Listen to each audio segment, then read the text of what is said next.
31 রানে 4 উইকেট। সবাই ভাবছিল ম্যাচ শেষ, কিন্তু তখন ক্রিজে ছিলেন একজন কিং, নাম তার বিরাট কোহলি। তার আগে বন্ধুরা বলি, আমি এত কষ্ট করে ভিডিও করছি, তোমরা কেউ সাবস্ক্রাইব করছো না, তাই চ্যানেলটিকে সাবস্ক্রাইব করে একটি লাইক করো।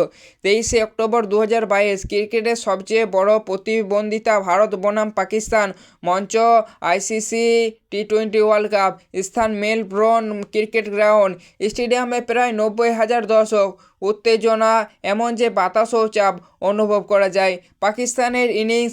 পাকিস্তানে আগে ব্যাট করতে নামে, শুরুতে ধাক্কা সামলে তারা গড়ে তোলে 159 রান।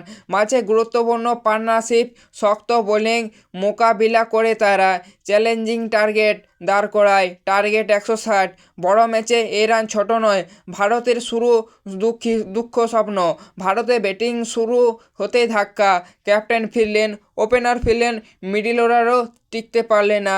স্কোরবোর্ডে জ্বলছে 31 রানে 4 উইকেট।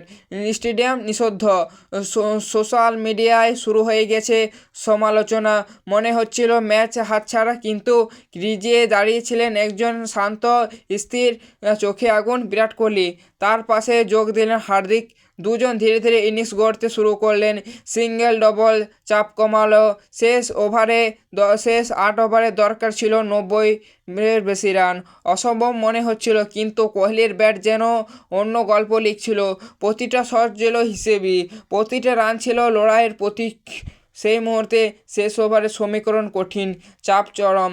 আর তখন বিশ্ব ক্রিকেট দেখল ইতিহাসের 2টি ছক্কা, লং অনের উপর 2 বিশাল ছক্কা। পরের বল এক অতিবিশ্বাস্য শট।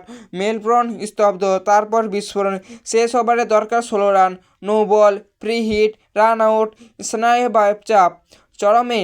প্রতিটা বল যেন হৃদয়স্পন্দন থামিয়ে দিয়েছিল। আর শেষ বলে ভারতের জয়। কোহলি অপরাজিত 82 রান। চাপের মধ্যে এমন ইনিংস, অনেকে বলেন এটাই তার সেরা।